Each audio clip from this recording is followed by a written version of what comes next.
जी Delhi NCR Haryana से बातचीत करते हुए डिप्टी स्पीकर मोहन सिंह बिष्ट ने कहा है कि खुले में नमाज पढ़ने वालों के खिलाफ कार्रवाई हो, खुले में मीट बेचने वालों के खिलाफ एक्शन हो। साहब एक चीज और है कि जिस तरीके से आज जुम्मे की अलविदा नमाज है, सड़कों पे लोग नमाज अदा करते हैं। उत्तर प्रदेश में ये कहा गया कि सड़कों पे नमाज करेंगे या छतों पे नमाज अदा करेंगे तो आपके खिलाफ सख्त कार्रवाई की जाएगी। दिल्ली में भी हम देखते हैं कि लोग सड़कों पे नमाज अदा करते हैं। नहीं, निश्चित रूप से गलत है ये। हाँ।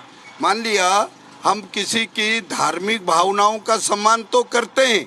यदि किसी व्यक्ति को हॉस्पिटल जाना हो, एम्बुलेंस में हो, उसको तुरंत ट्रीटमेंट की आवश्यकता हो, यदि उनकी वजह से या इस प्रकार रोड जाम होने की वजह से यदि उसकी जान चली जाए तो हम उसके पक्षधर नहीं हैं। नमाज अदा करें, बहुत सम्मान करते हैं, अभिनंदन करते हैं, लेकिन अपनी मस्जिदों के अंदर करें। जहां उनके नमाज अदा करने की जगह है वहां करें। सार्वजनिक जगहों पर किसी भी हालत से नमाज स्वीकार नहीं करना चाहिए, ना हम करेंगे। अगर करते हैं तो क्या एक्शन लेने की तैयारी, कुछ एक्शन लेंगे आप लोग सर? नहीं, निश्चित रूप से दिल्ली के अंदर, दिल्ली में हमारी जो पुलिस व्यवस्था है वो केंद्र के अधीन है, दिल्ली सरकार के नहीं है।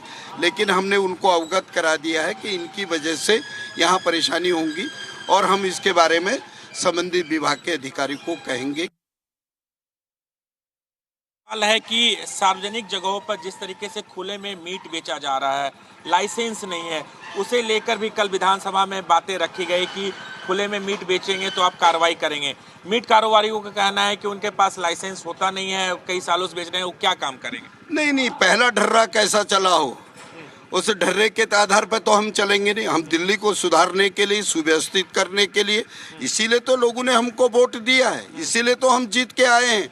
हम इस प्रकार से बिल्कुल नहीं होने देंगे। किसी की धार्मिक भावनाओं को यदि आहत पहुंचता है और आप खुलेआम मीट बेचते हैं, मांस बेच रहे हैं, मच्छियाँ बेच रहे हैं, मुर्गे बेच रहे हैं, मुर्गे काट रहे हैं, ये बिल्कुल स्वीकार नहीं करेंगे। मंदिरों के पास अब ये किस प्रकार का लॉजिक है?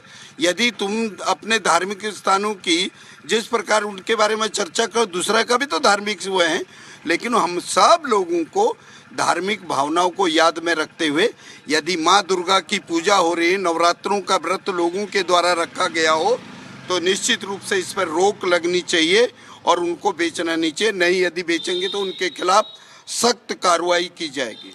क्योंकि यहाँ नवरात्रा की बात आपने कही, नवरात्रा आ रहा है, क्या आप लोग विधानसभा में प्रस्ताव पारित कर नवरात्रे में मटन, मछली, मीट बेचने पर पाबंदी लगाएंगे? क्या कोई ऐसा कानून लाएंगे कि नवरात्रे में ना बिके जैसे यूपी में होता है? नहीं, निश्चित रूप से लाएंगे, लेकिन उसके लिए समय सीमा होती है।